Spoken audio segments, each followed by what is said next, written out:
Okay, good morning. I should say a very warm welcome. What a beautiful morning it is today. Welcome to this very special BRCC event entitled The Art of Balancing Work from Home with Office Work. It's sponsored by our friends Colliers International. My name is Colin Lovering. I'm the Vice Chairman of the BRCC and here to welcome you to this event. Now, I think it's fair to say the last 12 months have been somewhat of a roller coaster of emotions for employees and business leaders as everyone has been trying to navigate and predict their way through this challenging period. Well, before COVID-19 actually hit us, the work from home concept was being, let's say, cautiously tested, and then it started to become reality along with other words and phrases such as hybrid working, etc. So fast forward to today, and we have research and data providing vital information for the road ahead. The hybrid style looks like it's here to stay, but what are the consequences? What are the challenges? What are the advantages? And how do we find the balance of work from home and office work? Well, ladies and gentlemen, I'm delighted to introduce two fine experts from Colliers to share their insights, observations, and valuable advice as we move into the next stage of this journey back to, we hope, some sort of normality. We have Daniela Popescu, who's the Associate Director for Office 360, and my old friend George Dodoyou, the Director of Tenant Services, Office 360. Ladies and gentlemen, we do encourage you to ask questions. There will be a wonderful presentation, no pressure, George and Daniela. And afterwards, we will have the opportunity to answer any questions that you have. So please put those into the Q&A slot. Finally, we are streaming live on Facebook right now. So if somebody's not registered and they're sat next to you, tell them just to go on to Facebook and they can watch it from there and also put some questions through there as well, and we'll find those. So without further ado, George, welcome. I was going to say the floor is yours, but the screen is yours, my friend. Thank you so much, Colin, and hello, everyone. It's really, really good to be here today. And I was kind of thinking about the event today and remembering what it was like to meet people in person.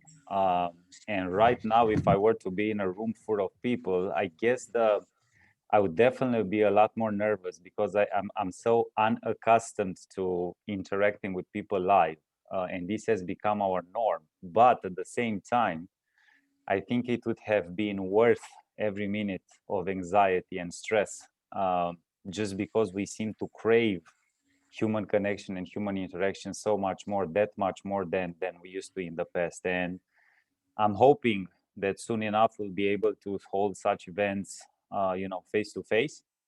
I'm also hoping that I'm gonna get the chance to be made fun of by Colin. Whenever Colin makes fun of me, it's a good day for me. So I think we're starting off on a positive note here. It's also great to have Daniela today here alongside myself.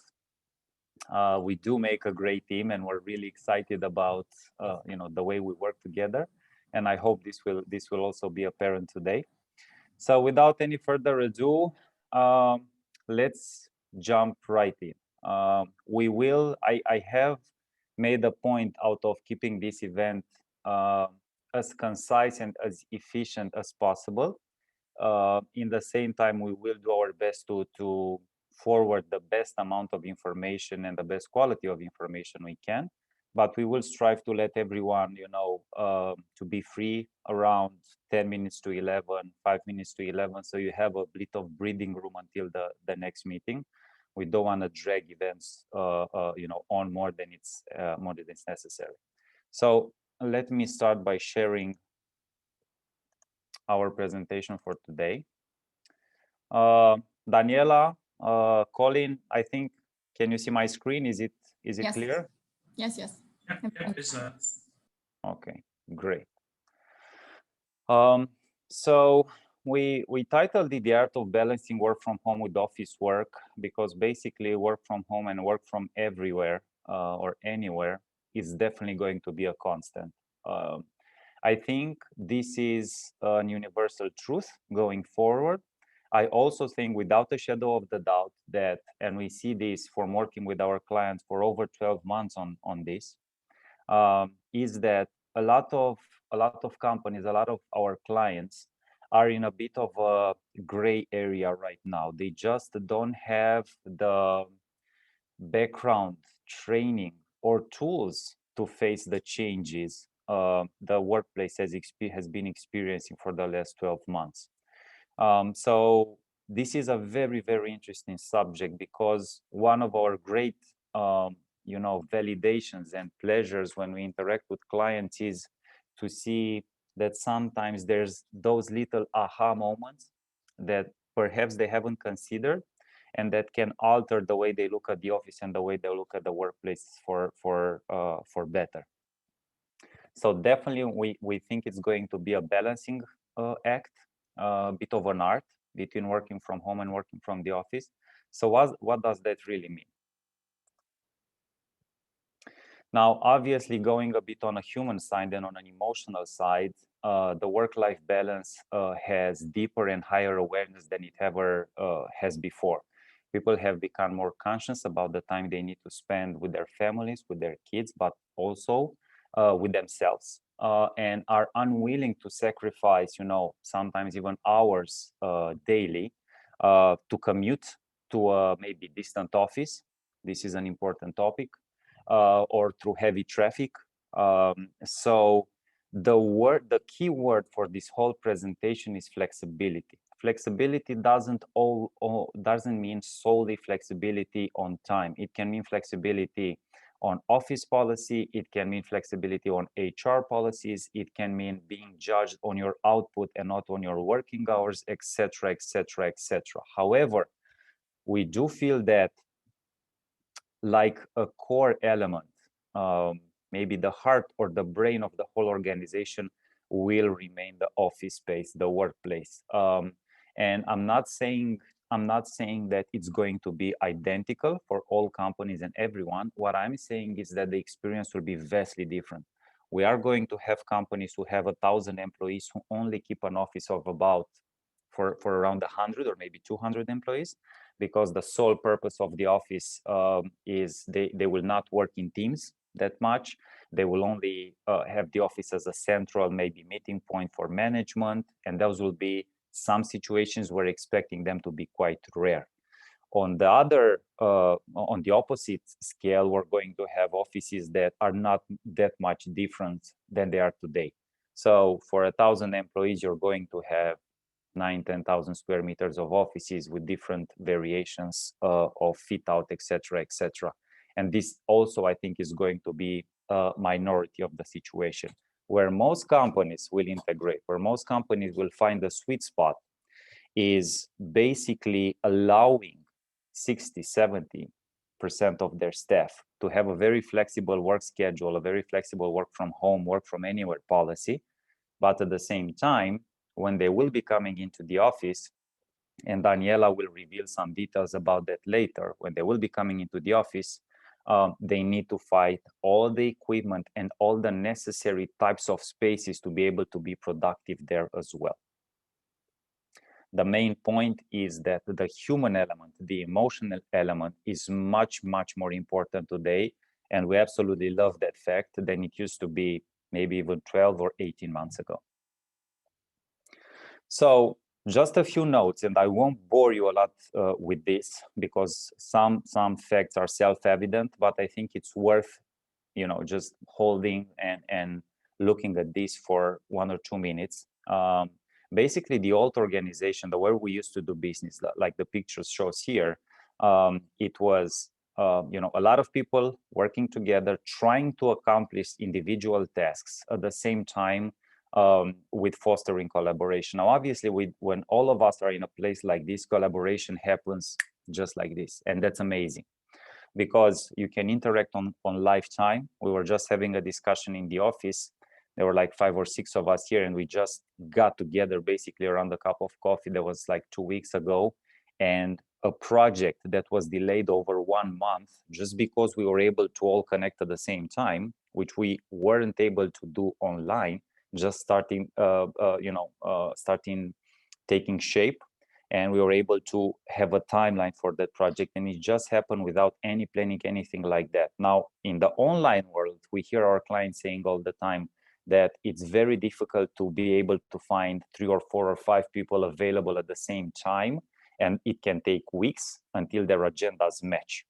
So in terms of collaboration, having people in the same space is definitely better than working remote. At the same time, and we have to say this because it's just as true, people working from home, when it comes to individual tasks, they do a better job because they're left alone.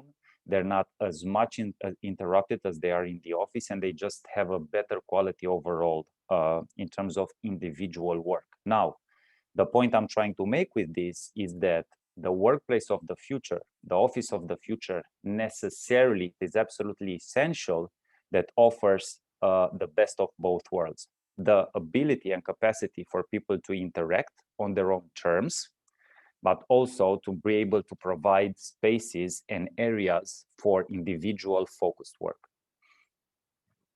Now, when it comes to working from home, if we're looking at the pros and cons, when it comes to human interaction, this is drastically reduced.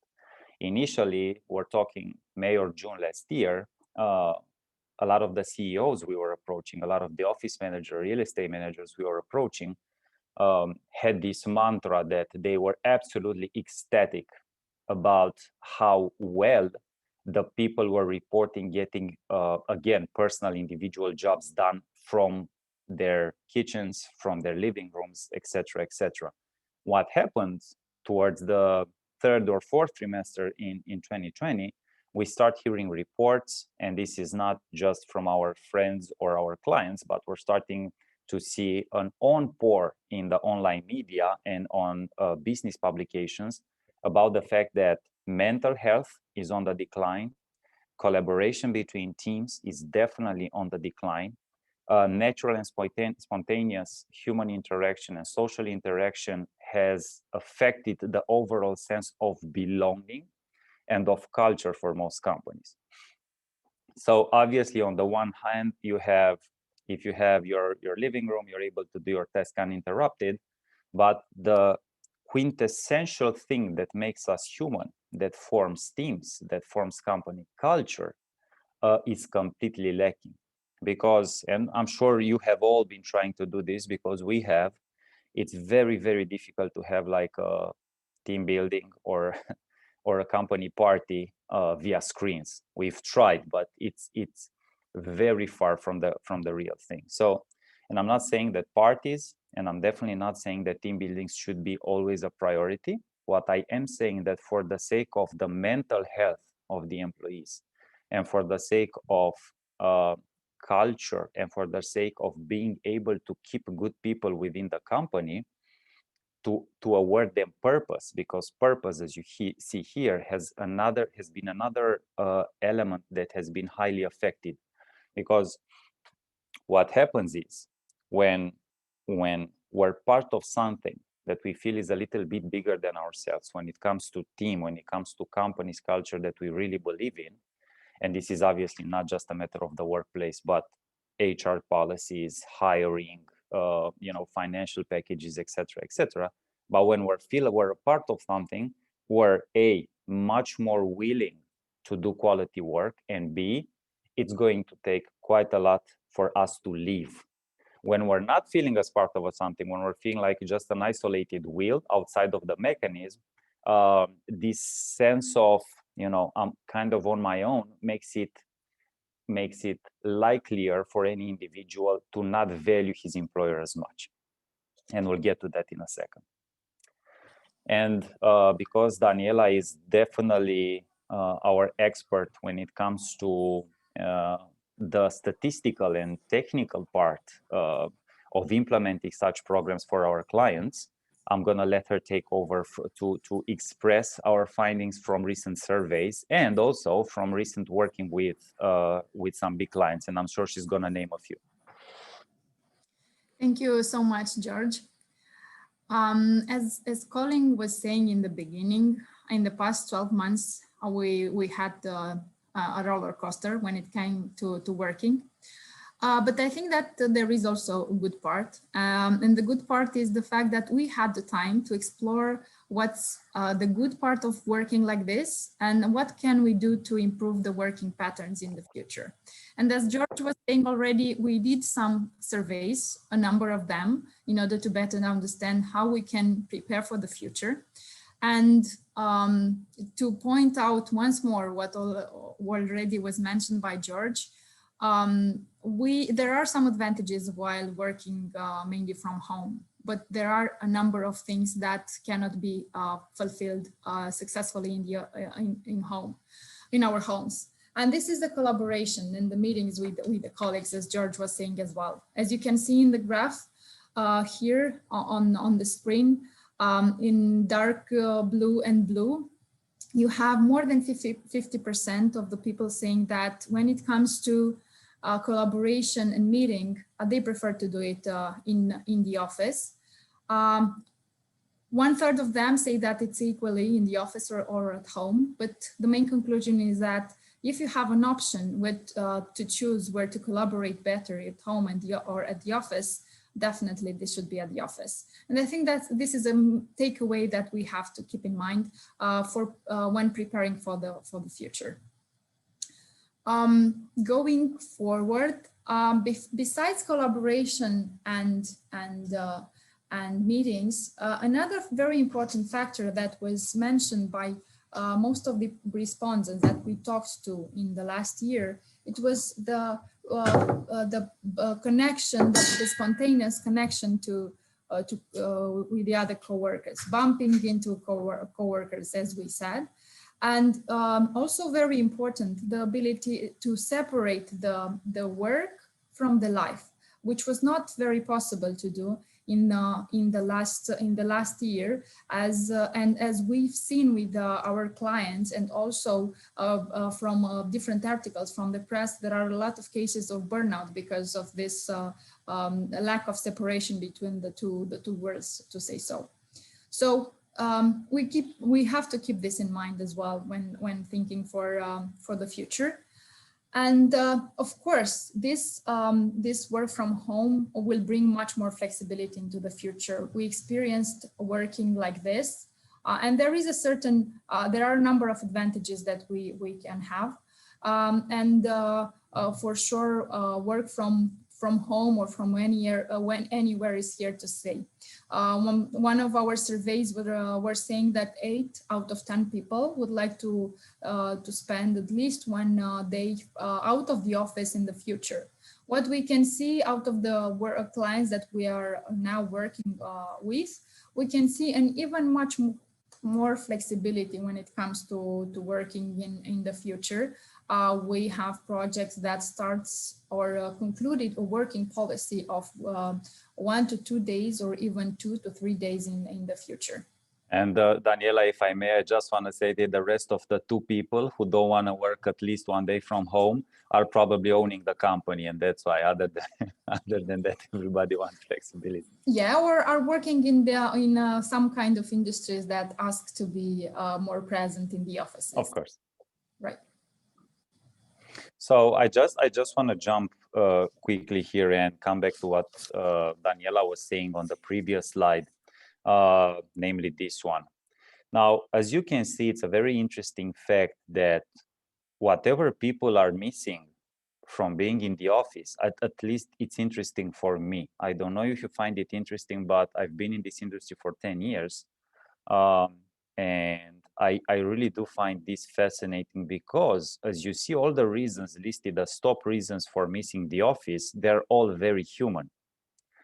Being able to collaborate in person, bumping into coworkers, literally bumping into coworkers accidentally is the second highest ranked reason for missing the office. Work-life balance and work and life being separated, non-work related conversation with colleagues. As you can see, it's all about the family side of things. It's about the me time side of things. It's about the connection and communication side of things. You see, as nobody mentions, going into the office and having a lot of meetings in a closed meeting room, or nobody misses being in the office and having, to do whatever chores related. It's all very, very human. It's all about the connection. So this is the type, please don't take this as face value. This is just an example. We literally had thousands of pictures to choose from, but because we try to keep the presentation short, we just stuck to the one picture we feel represents what the office of the future or parts of the office of the future should look like. This means basically bringing your living room and bringing the what we call the hoteling aspect of things into the office. So making it more, not necessarily playful, but making it less strict, less formal, and definitely allowing for it to facilitate the type of interaction that just spawns naturally. So people don't necessarily need to go there and say, okay, this is my desk, this is my chair, I'm gonna turn on my laptop and I'm gonna do my work. That's all there is to it. As you can see, the whole scene has a very homey, a very playful aspect to it. And this is the type of environment that we believe in the future will thrive. Now, make no mistakes about it. Obviously, the type of office we see here also has desks, also has individual meeting rooms, also have phone booths. So all the elements are here. But when you have a lot more areas such as this one, then the whole feeling of would I rather stay at home or I really like the office setting is going to be much more, you know, it's going to be a harder question to answer than it is today. So when it comes, Daniela, if you wanna take over the most important questions we ask the board members when we start in working with clients, this would be a few of them. These are just some teasers, and I will let Daniela explain why they're so important. So yeah, usually when we start talking to our clients regarding the office of the future, we start with an alignment process, we call it, in order to better understand where each company would like to get to. And in the future, these questions, the one that you already see here, are one of the most important. Why? Before, everybody was coming into the office in order to be able to do the work. Now this is not necessary anymore.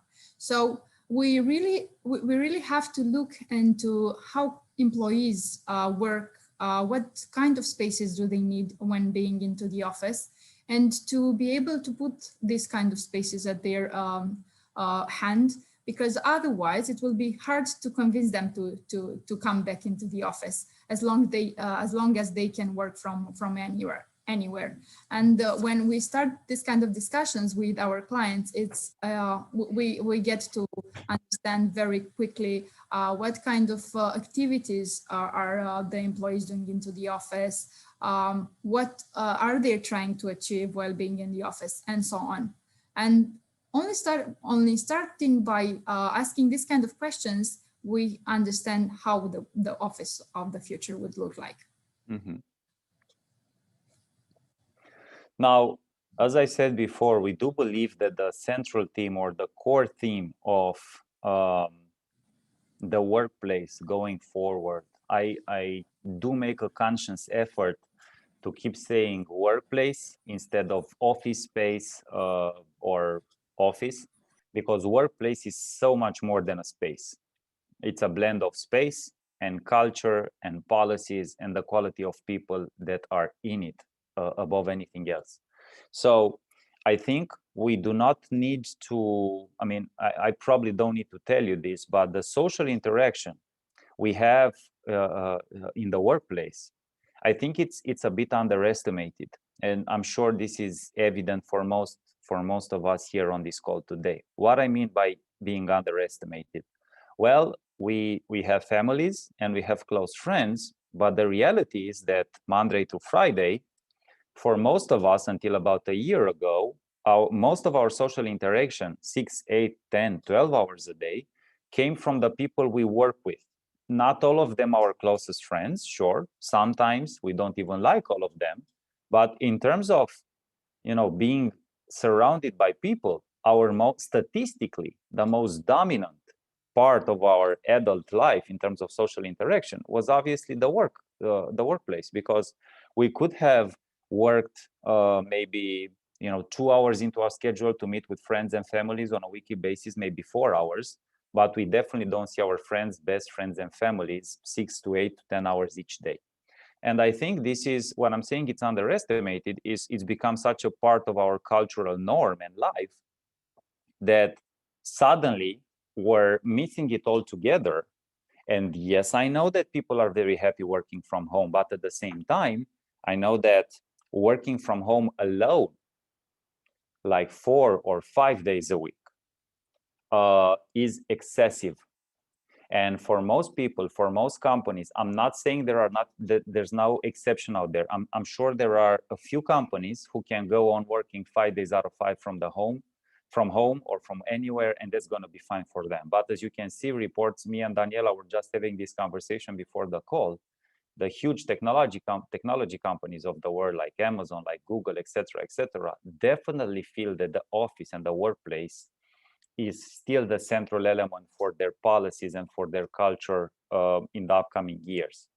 And it's interesting to see that once the fear of the pandemic will subdue due to vaccination, once people will start to experience full flexibility, are the people still going to be as excited to work from home if, and this is a big if the workplace you provide for them is not huge, it's probably going to be a little less, a little smaller, but it's got the vibe, the design, the quality, and facilitates human interaction like never before. And when that happens, I believe it's a very relevant question for all of us. Will we still prefer to work with a laptop, from our kitchen table or from the living room? I'm not saying by any means that everybody's going to be rushed in the office 5 days out of 5. That's not going to happen. But what I'm saying is that what our surveys show, and Daniela was just briefing us all about this, that most companies, Daniela, if I remember correctly, I think it was between 1 and 2 days per week, right? Yeah. That most companies would prefer to work from home. Now, when you have 1 or 2 days per week, this is completely a different scenario in terms of culture, in terms of work environment, than when you're talking 5 days a week. And this means that you still have to have a hub, a workplace, an office structure that supports the rest of the 3 days. So basically, I think this is one of the core things we need to discuss. And this is a very, very, very personalized, very individual approach to each client. We're trying to realize, and we're trying to help them determine, and this is a very specific set of tools we use, what the future looks like in terms of also enabling social interaction, but at the same time respecting people's right to flexibility, to working from anywhere or working from home, to choosing their office hours, etc., etc., etc. What I am saying is that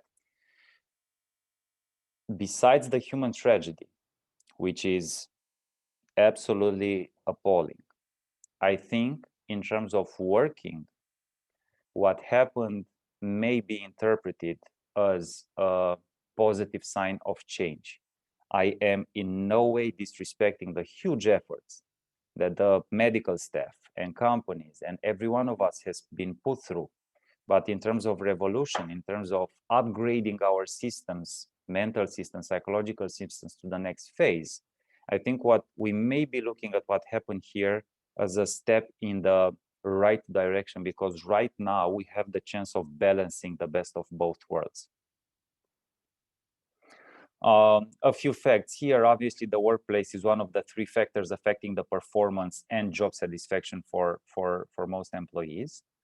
And this is, again, a follow-up to the initial question, how do you keep employee engagement? Now, the key to employee engagement is, and I highly recommend the Drive book, which shows that we have to empower people, we have to allow them to be autonomous, but at the same time, human connection is also a very, very, very strong part of it. So initially, about, let's say, a year and a half ago, we had the human connection because it was there, but people didn't really feel like 1 or 2 days per week they have the option to choose a different work setting. Well, now they do, and that's what I mean, that we have the best of both worlds.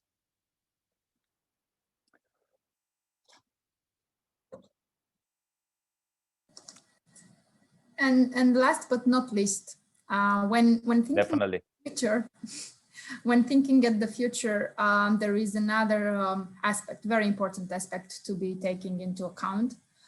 You have to prepare the office also from the technical point of view. Such a flexible working environment most likely will need a booking app in order to book the rooms or the desks. Part of them will come with some panels for rooms or for desks as well. One of the booking apps that we've seen more recently are using also QR codes that can be just put on the desks. Sure. And the main advantage of such an equipment is the fact that you can track how the office space is used, and you can continuously improve the office setting.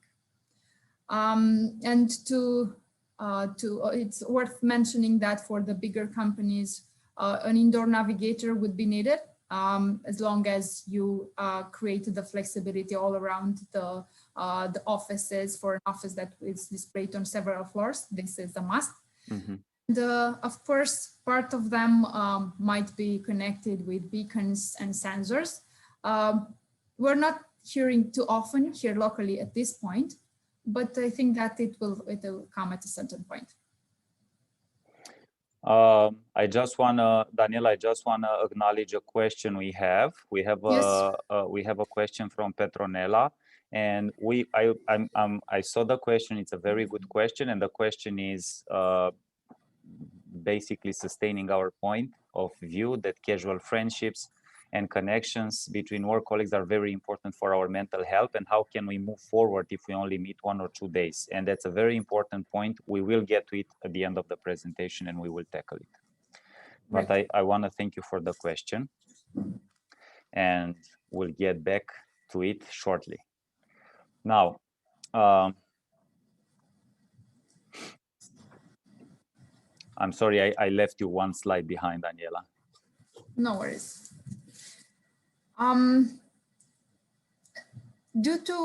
Based on what we already mentioned and based on what we can see and hear from the other companies, I think that it's very clear that the offices will never be the same again.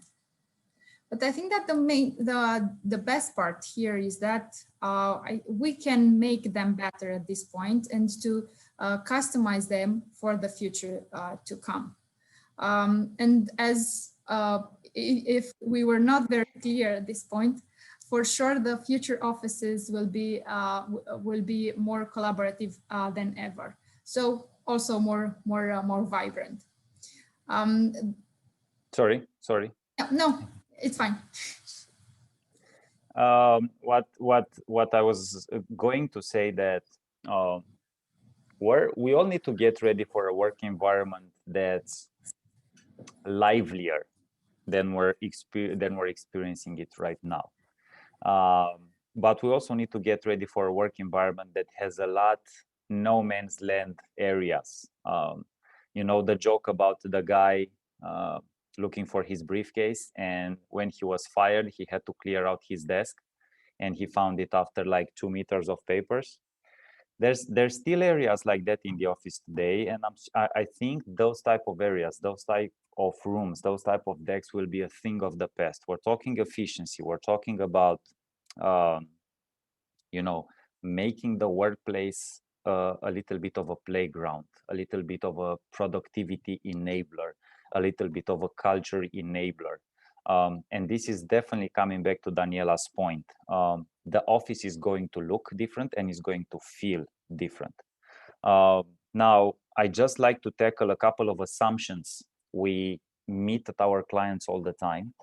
And I have huge respect for the amount of knowledge that our specialized I mean, the specialized positions inside our big clients, I'm talking companies with 200, 300,000 employees have right now, which has increased tremendously in the last decade. So, because right now when we're talking to office manager or real estate directors or facility directors, organizational directors, they know a lot of the base work that goes into real estate.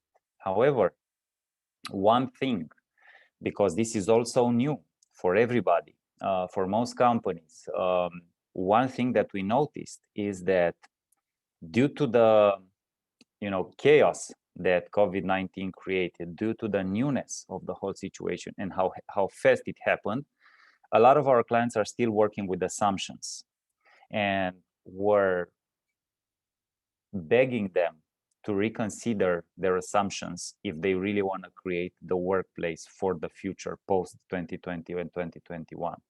And the assumption is, for example, that they've done one internal survey, which they, for example, they even used leading questions.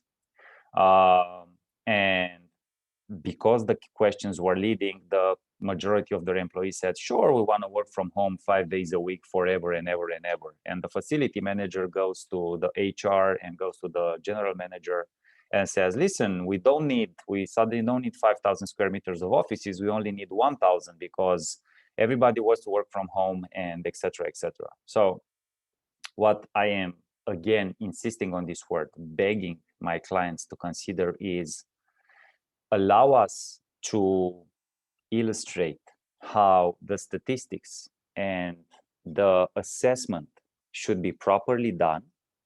So at the end of the day, you really have a workplace worth holding on to for another 10, 15 years, instead of rushing to a conclusion just to have some cost saving, cost reduction on the real estate side, but that's going to cost you a lot more on the human side. And the basic assumptions we see all the time is that regardless of where the office is located and regardless what the workplace experience is, all employees will want to work from home, or 80% of employees will want to work from home as much as possible. And we've seen that to simply not be true.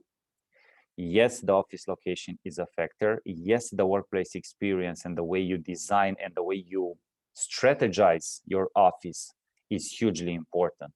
And I'm lucky enough to handle some important accounts right now. And one of the surprises I had was that, and this is the discussion I had with their board, was that I'm not going to name names, obviously, but they're located in an area of town that assumes larger travel time for most employees. Let's say, at least 40, 45 minutes. So when that happens, between 55 and 70% of their employees said they want to work anywhere from 2 to 4 days from home.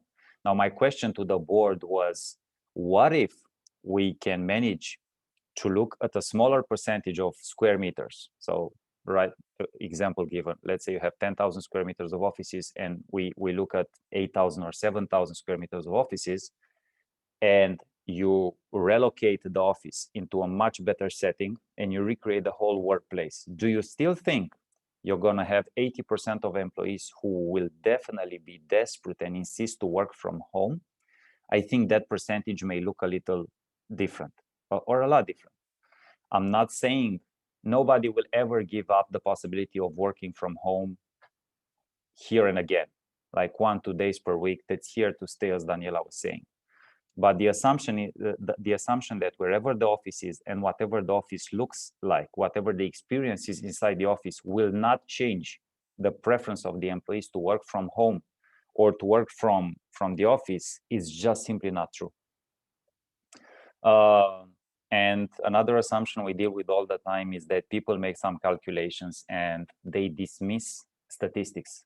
What that means is that without doing a proper assessment, they just know, because this is the buzzword right now, and we're mediating a lot of calls between tenants and landlords who want to cut down on the space. And they say, okay, we're ready to give up 20, 25, 30% of the space, 15% of the space. And our question is always, but how do you know?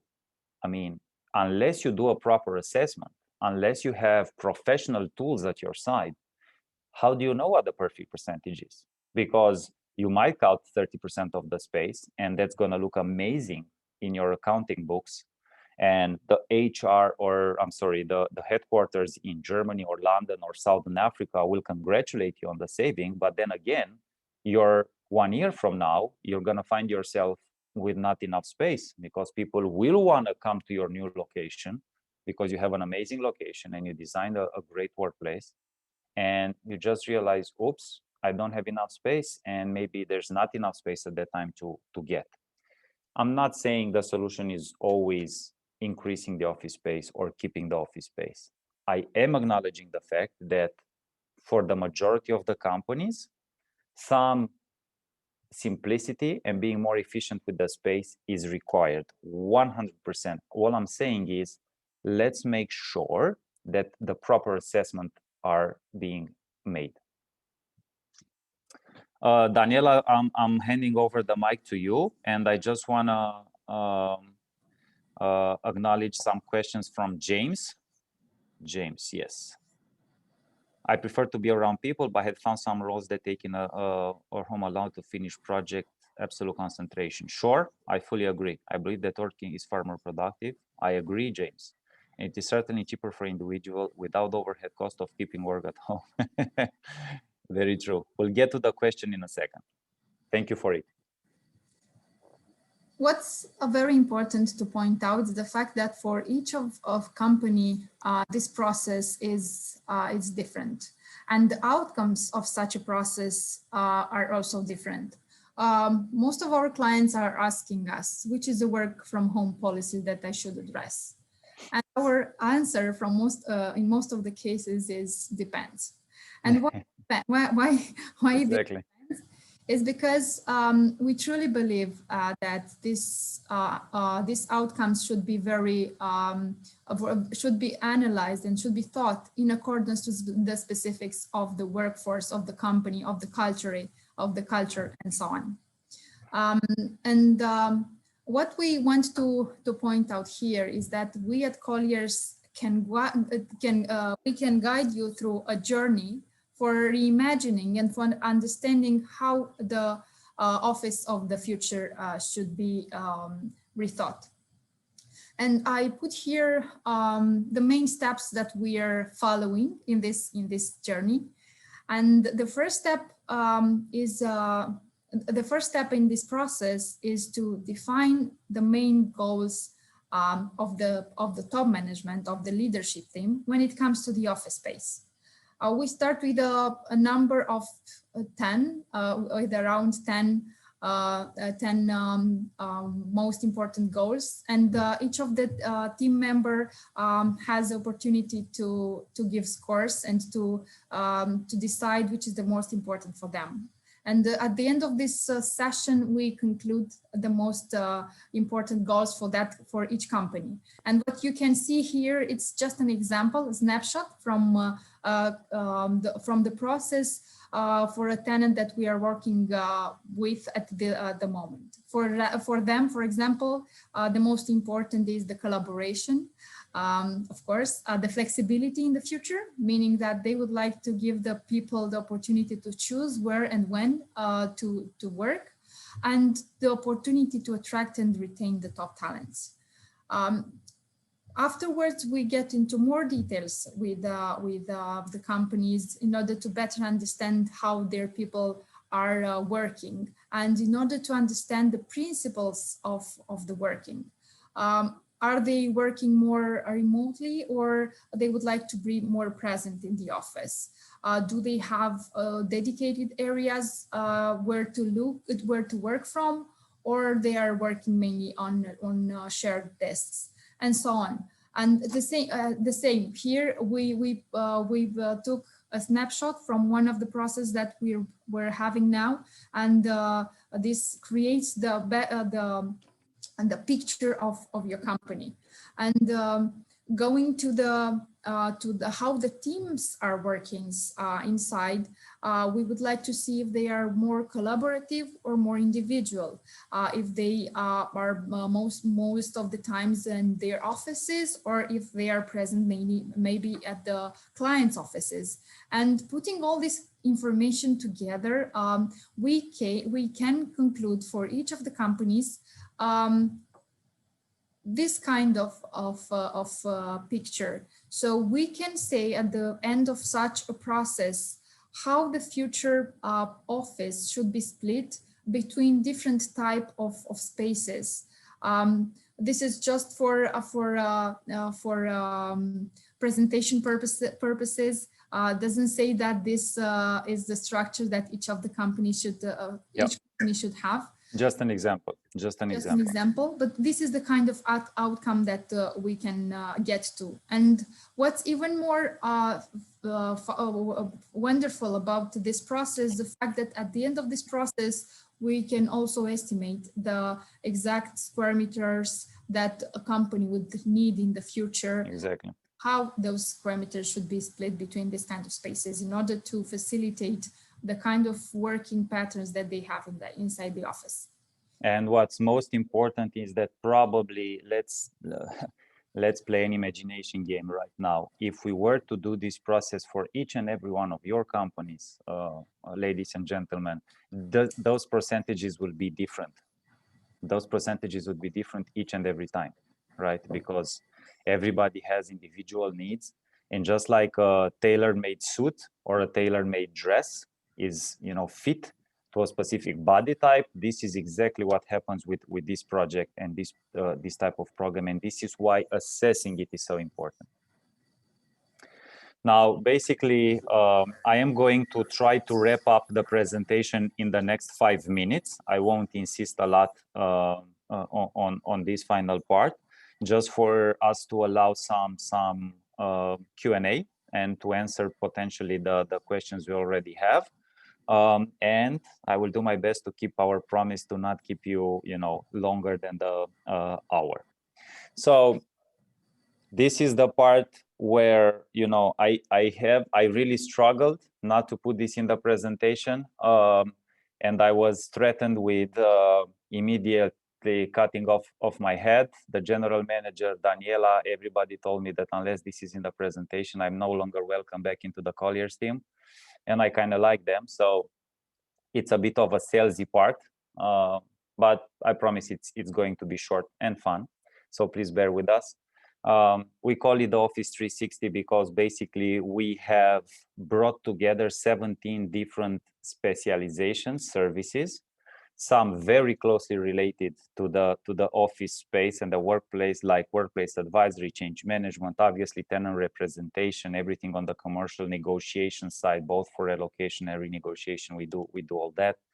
Design and build, technical due diligence, project management, etc., and some other services which are a bit more distant, like service charge analysis, BOMA measurements, one that's on the rise right now, well and safety certification, property management, etc. Basically, we try to combine everything we've known from the office market for the last 25 years and combine it into a single service that is dedicated to making the space, the workspace of the future, a reality. So basically, if I were to phrase it in an elevator pitch, it would sound something like Office 360 represents the 17 different specializations that we integrate in your team as our client to create the perfect mix of the future between working from home and working from the office. And this is, you're going to have the presentation. I'm not going to insist too much on this. This is basically the process time map where you see these are all services that happen at the same time. And you get to see how long each of them takes and different timelines for individual services. Colin, I do believe it is time for questions. Yeah, so George and Daniela, thank you very much for that. It was really, really interesting. And George, you told a joke in the middle of that, which I made a note. I don't know what the joke was, but congratulations on that. My jokes are not that good, Colin, but please bear with me. As you can see, I'm trying. I should get points for trying, right? At You least should, that. you should. There you go. Thank you. Well, at least showing the last two slides, you've kept your job for another year. So well done. We do have a question from Kathleen Juju, I think. I'll add a question to it as well. Is how do you see this balancing act between remote work and work in the office for people who are most happy and productive while working from home? Should we ask them to come to the office even if they prefer not to? Now, I always think of software developers who stereotyping or people, IT people, tend to like to get their heads down in the office. And when I speak to one, I get a very blunt response and the head goes back into the screen. So I guess George and Danielle, it depends. We'll use that word depends on what they're doing and their desire to interact. But if they want to work from home, well, what's your suggestion for Catalin? I would say that definitely if the proper assessment have been done and people indicate time and again that they are happier working from home, that should 110% taken into account by management. You cannot force people to do something against their will, because that will definitely backfire. What we are saying is find a middle ground between them working from home and them being in the office long enough. Those are keywords, long enough, and in a proper setting for them to be immersed in the project team they're working on, because that's the top priority, and also be immersed in the company culture. There are roles who don't need to be immersed in the company culture. We're aware of that, and that can be handled separately. But for most of us, I think it's a very, very individual approach. So by all means, do respect people's wishes to work from home. But what I'm saying is that going forward, it may not be the best solution either for them or for the company to allow it to do it 100% of the time.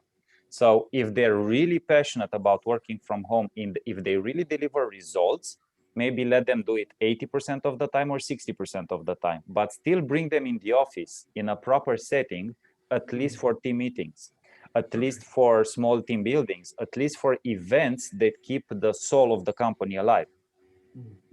Okay, but based on that, we have another question from Daniel. But before that, George, just on what you just said there, and watching your presentation, it was really interesting the way you touched on the fact that all of the answers were emotional answers as well. Yeah. And people talked about missing their colleagues. I love the one that missing bumping into their as well. I did ask this question at another event, and I didn't get a great answer. So no pressure for you and Daniela here. But have we got a bit of a catch-22 looking at that survey where people are saying, "Look, I miss my colleagues, my friends, and all of this." But at the moment, because the people in the office are very much in the minority, we have this sort of catch-22. Well, I want to see my colleagues, but there's no point going to the office because they're not there. Do you believe that as we transcend out of this COVID period, once we get over that magical pivotal moment of 50%, let's say you get 55, 60% of people back in the office, that the herd mentality will kick in, and you will have a sudden acceleration, because then people working from home will be in the minority and think, hey, I'm missing out on things. I'm going to spend more time in the office. Is that likely to happen, or am I going crazy? No. So what I would say is that we're set up as human beings to always want the best that's available to us. I don't know if you agree, but it's been my experience as a professional, as basically a human being. So a former CFO from IBM was saying that the greatest experience somebody has today is becoming the minimal expectation for tomorrow, if that makes sense, right?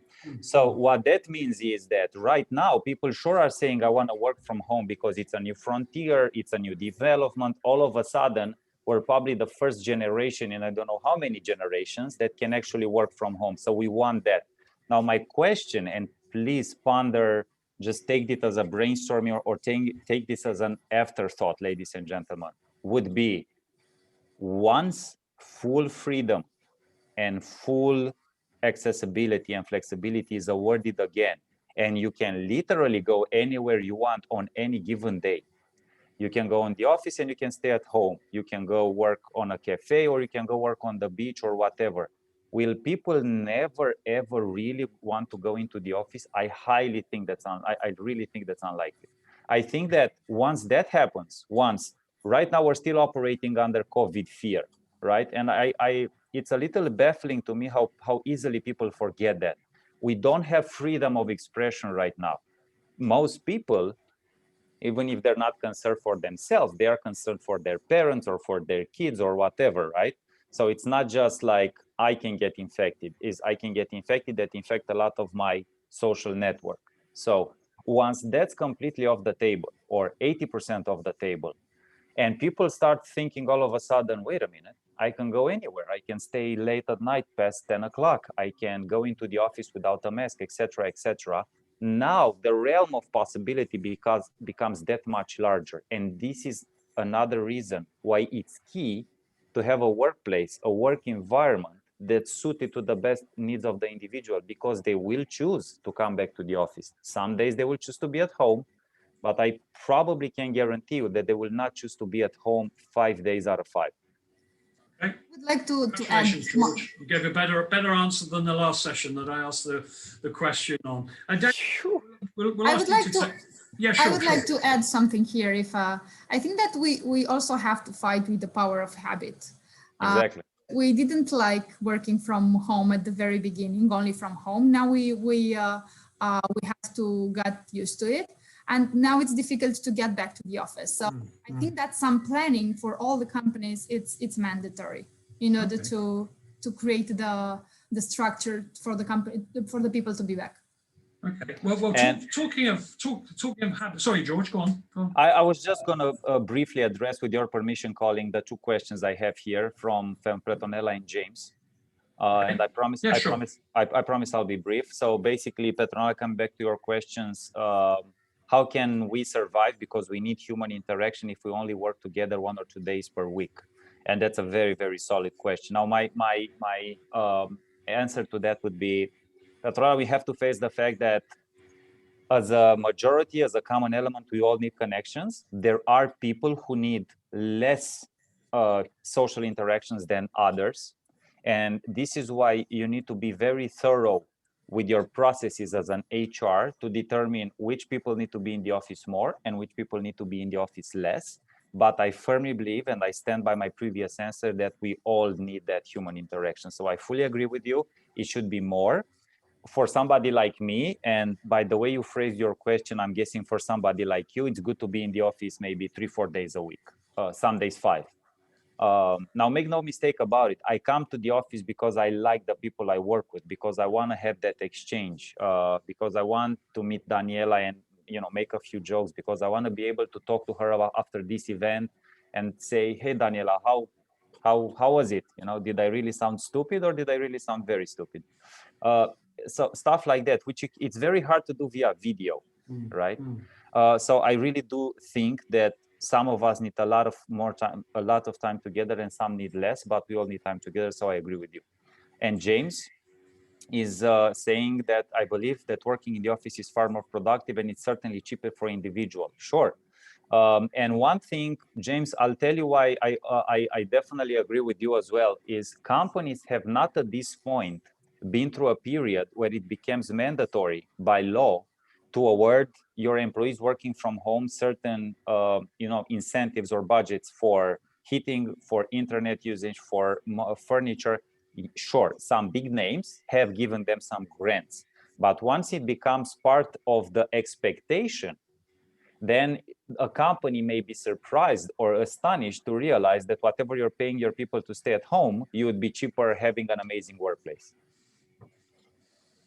Yeah, good point, George. I did hear that Colliers did a survey, and they actually found it was funny. It was a funny result that they found that when you were working from home, everybody was in the office, but when you came to the office, everybody worked from home. I've no idea with that one, George. Daniela, have we done such a survey, or can we say no comment like we're going to squeeze every drop of this hour. We do have a question from Daniel Hari, I think. Excuse me, Daniel, for the mispronunciation. And it's interesting, with the new way of working, isn't it become difficult to integrate younger and older employees into this new mode. If I may, I want to add something to the end of that, Daniela, because in about a couple of hours, I'm doing an online lecture. I'm a teacher at the University of Bucharest in my spare time, and I'm doing a lecture with them online. Those graduates, let's call them, for the last 18 months or so have been predominantly working from home. Now, fast forward in a few months' time, they're going to be going into the business world. They've never experienced any of this. So in link to that question from Daniel, could you sort of give us your thoughts on how graduates are going to cope with this office environment that they've never experienced before anyway? So they don't have the balance or the connection or the comparison. I think whenever we're looking at the worst outcomes and the worst parts of working from home and establishing communication via video, onboarding is always cited as number one.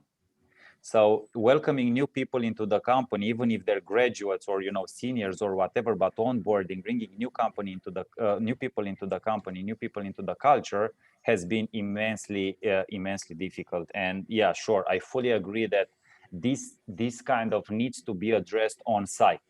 So you're supposed to have key roles, especially for larger organization, that at least take the time to meet with that candidate, with that new person face to face, 1 hour, 1 day, 2 days, or let's say 2 hours each day for 5 days, etc., to guide them through the whole culture and have some sort of human interaction in the beginning.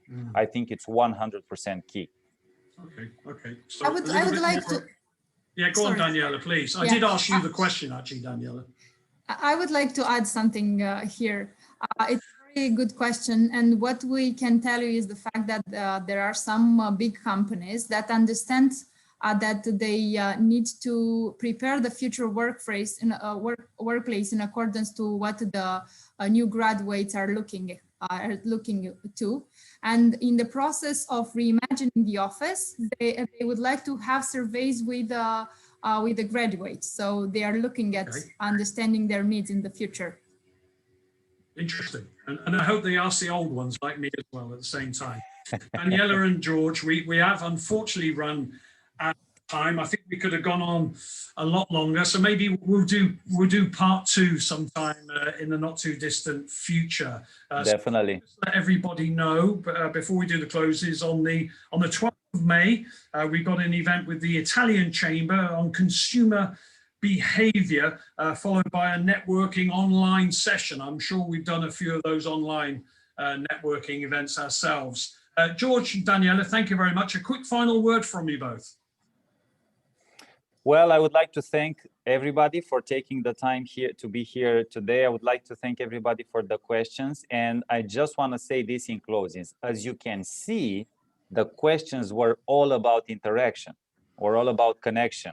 There was not a single question about productivity or reducing costs of real estate, if you notice that. I'm not saying there were 1,000 questions, but everybody posing questions were worried about the human interaction. And personally, I think that's an amazing thing going forward. And I'm just going to close and leave you off with this. It's you need to give your process the chance to be executed correctly, to have an amazing workplace, because that if you want to talk about money, making the wrong moves now can dearly cost in terms of productivity at the end of the day, profit. Okay. Daniela, did you want to say a final word? Quick bit of advice. Yes, please. What I would like to say is that I really think that now is the best time to think the office of the future for each of companies. And because it creates a lot of value in the future, and as we've seen in the most recent studies, it seems that the employees need to understand which is the plan for the future. So I really think that now it's the time to plan the future workplace. Okay, that's a good positive point to end. Thank you for everybody registering for today's event. I think we had 50-60 people watching on Facebook as well, so you had a good audience, both of you. Thank you very much for the effort you put in. Thank you to Anna, thank you, Stefan, Madalena from the BRCC for organizing it. everybody take care, and hopefully there'll be no mask, but wear your mask, be safe, and hopefully we'll get through this someday. Okay, thanks very much. Yeah. Bye. Take care, everyone. Thank Thank you. you for today. Bye-bye.